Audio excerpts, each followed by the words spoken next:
to nature. Unlike modern societies, where hygiene and cooking rules dominate, the Hadzabe embrace a completely natural approach to no wash, no rules. Witness how the Hadzabe tribe cooks unwashed in the wild. Deep in the heart of Tanzania, the Hadzabe tribe, one of the last true hunter-gatherer societies, continues to live as their ancestors did for thousands of years. Their way of life is raw, authentic, and deeply connected to nature. Unlike modern societies, where hygiene and cooking rules dominate, the Hadzabe embrace a completely natural approach to food preparation. With no running water, no soap, and no strict sanitation rules, the Hadzabe cook their meals straight from the wild. When the hunters return with fresh meat, it goes directly onto an open flame, often without washing or seasoning. The fire itself serves as a natural purifier, searing the meat to perfection and killing off bacteria. There are no plates, no forks, and no napkins, just hands, fire, and tradition. The process begins when the hunters skillfully butcher the animal, using simple knives and tools. Instead of washing the meat, they rely on the flames to do the job, charring the outer layer before slicing into the juicy, tender portions inside. The aroma of roasted meat fills the air as family members and friends gather around the fire, eagerly waiting to enjoy their feast. Vegetables and fruits, freshly gathered from the surrounding landscape, are also eaten in their purest form. Roots, berries, and tubers are simply brushed off before being consumed, preserving the natural flavors and nutrients. For the Hadzabe, food isn't about strict preparation rules, it's about survival, sustainability, and maintaining a close bond with the land that provides for them. Despite the lack of modern sanitation, the Hadzabe rarely suffer from food-related illnesses. Their immune systems have adapted over generations, making them highly resistant to bacteria that would make others sick. This is a testament to the strength of their traditional way of life and their deep-rooted connection with nature. As they eat, laughter and storytelling fill the air. The meal is more than just nourishment, it's a social event, a celebration of life, and a moment to honor their ancestors. Watching them enjoy their food with such simplicity and joy is both humbling and eye-opening. It challenges modern perspectives on hygiene, cooking, and what it truly means to live off the land. Would you be brave enough to eat food prepared this way? Share your thoughts in the comments.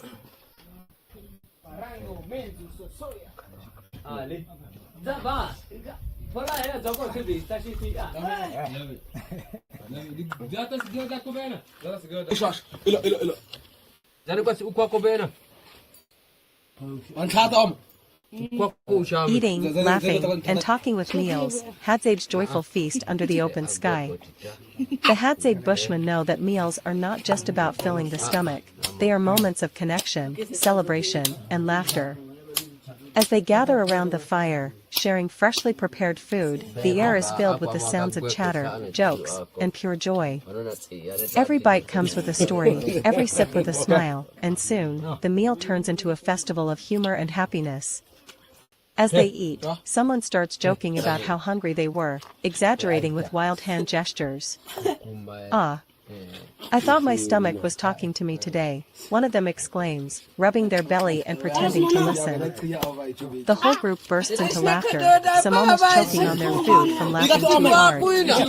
Then the real fun begins. One of the younger men takes a giant bite of fufu, chewing with wide, dramatic eyes as if he just tasted the most delicious thing in the world. He nods slowly, smacks his lips loudly, and suddenly throws his hands in the air, shouting, "This food is too sweet. I might start dancing." Without warning, he jumps up, kicking up dust, swinging his arms like a confused bird, sending the entire group into another wave of uncontrollable laughter. Not to be outdone, another tribe member joins in, pretending to fight over the last piece of meat, wrestling an invisible opponent for it. The playful scene has the children rolling on the ground, clutching their bellies as they giggle uncontrollably. The elders watch with amused smiles, shaking their heads but unable to hold back their own laughter. Soon, the entire gathering turns into a mix of eating, storytelling, and wild antics. Some joke about how the soup is so good it could make a hunter forget his own name. Others take turns imitating the way different tribe members eat, some too fast, some too slow, some making the funniest faces while chewing. As the laughter continues, the fire crackles, and the night grows deeper. The Hadzabe, full from a delicious meal and overwhelmed with joy, lean back, sighing with happiness. For them, food is more than just nourishment, it is a time to bond, to share stories, to celebrate life with the people they love. With bellies full and hearts even fuller, the laughter fades into the night, blending with the sounds of nature. But one thing is certain, tomorrow will bring another feast, another joke, and another round of unstoppable laughter.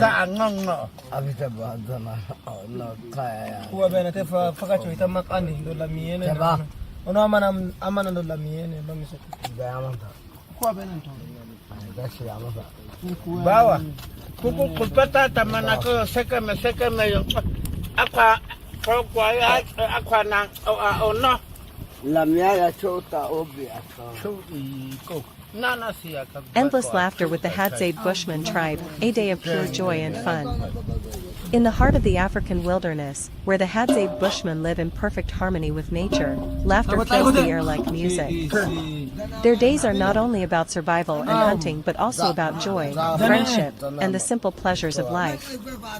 From the moment the sun rises, the tribe is full of energy, ready to embrace the day.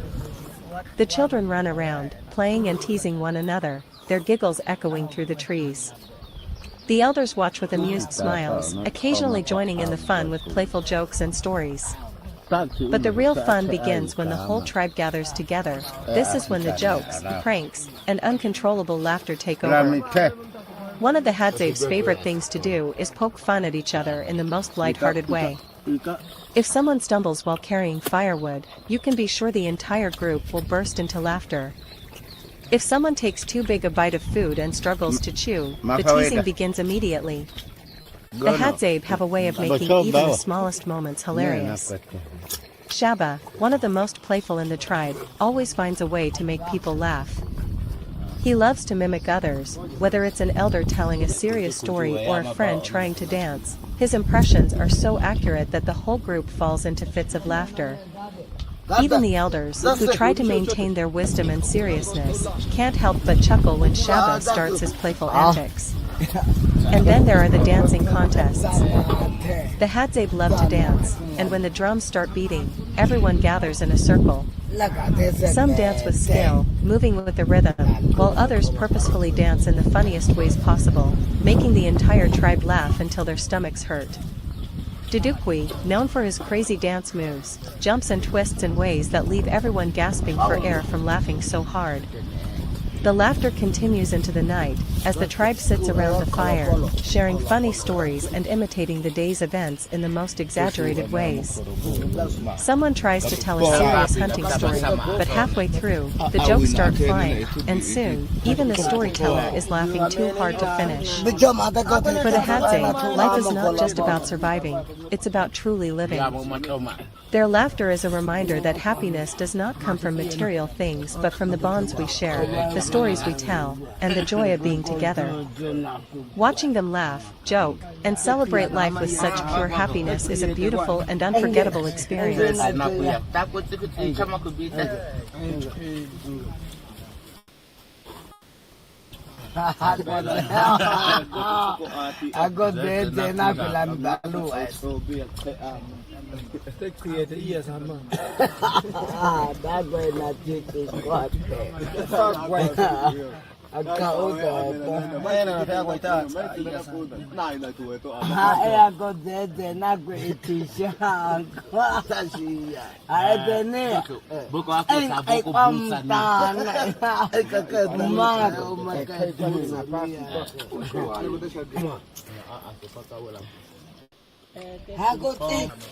Zanatene Manako Metate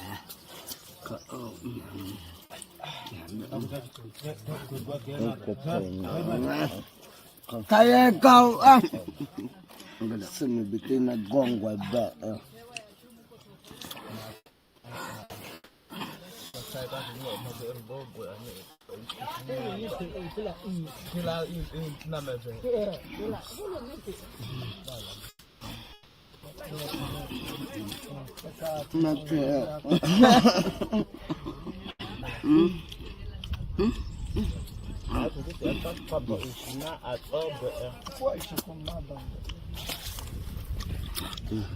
Look over the Macubitani.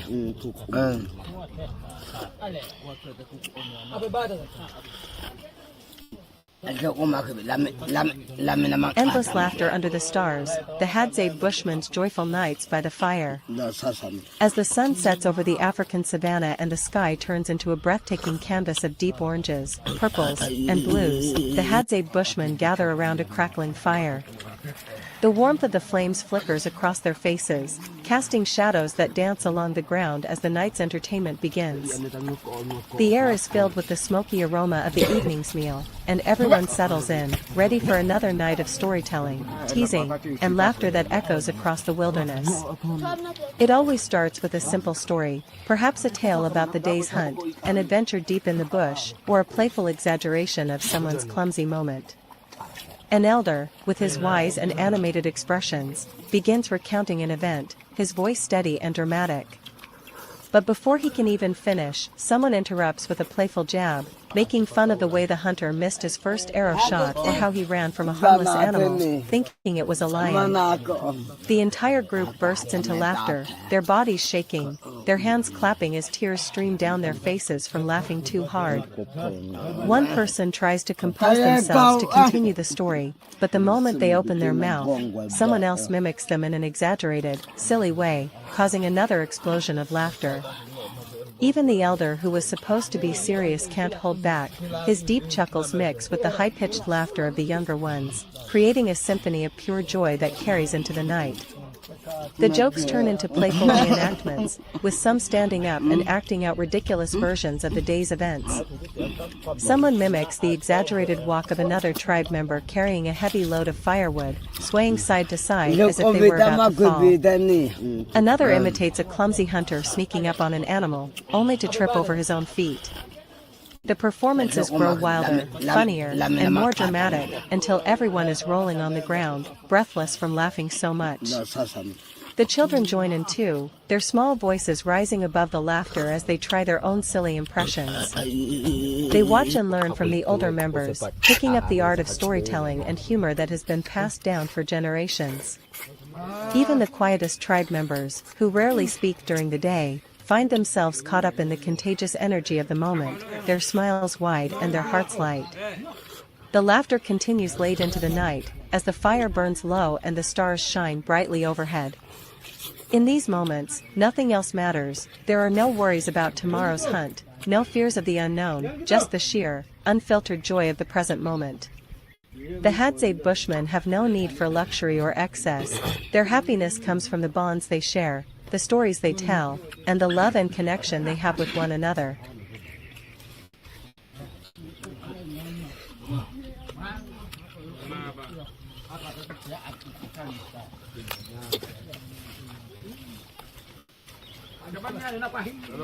Echoes of laughter, Hadzabe Bushmen's nights of joy and storytelling. As the African night unfolds, a million stars illuminate the vast, open sky, stretching endlessly above the Hadzabe Bushmen's homeland. A warm fire crackles at the center of their gathering, casting flickering golden light on the circle of faces, young and old, men and women, each person lost in the contagious energy of the night's entertainment. The air, once filled with the distant calls of nocturnal animals, is now overtaken by bursts of laughter so pure and powerful that it seems to chase the darkness away. The night always begins the same way, peaceful, calm, with the rhythmic crackle of burning wood and the soft murmurs of conversation. An elder clears his throat, signaling the start of a story, and at first, everyone listens attentively. The tale begins as a traditional hunting story, perhaps about an ancestor who tracked a great beast through the wilderness, but before long, the interruptions start. Someone, usually Shabba or Dudukwi, the well-known mischief makers of the tribe, interjects with a clever remark or an exaggerated reenactment, twisting the tale into something ridiculous. Ah! And then he ran so fast, his feet forgot to touch the ground. Shabba exclaims, jumping up and flailing his arms wildly, pretending to sprint in slow motion. The crowd erupts in laughter. Some clap their hands, others lean back, laughing so hard that their stomachs ache. The elder tries to regain control of the story, but now it's hopeless. Someone else jumps up and pretends to be the mighty lion from the story, only to collapse in mock fear as the hunter waves a stick at him. Even the most serious elders, the ones who usually watch over the group with wise, watchful eyes, chuckle to themselves. From there, the storytelling dissolves into a full-on comedy show. People take turns impersonating one another, copying the way someone walks, exaggerating someone's voice, even poking fun at how someone fell asleep by the fire the night before and snored so loudly that they scared off the animals. The children laugh the loudest, rolling on the ground, their small hands clapping in delight as they watch their elders act more playful than ever. But the laughter doesn't stop at storytelling. Soon, the music begins, the deep, rhythmic beating of the drums fills the air, and the dancing starts. The Hadzabe are natural dancers, moving to the heartbeat of their land, their steps light yet powerful. Some move with grace, others with humor, stepping wildly, kicking up dust, swinging their arms like a confused bird, sending the crowd into another wave of uncontrollable laughter. Dudukwi, always looking for a way to make the moment even funnier, suddenly starts a contest. Who can make the silliest dance move? One by one, people step into the center, performing the most ridiculous, out of sync, and exaggerated dances they can. Some wiggle their arms like a fish, others hop in circles like a playful moon.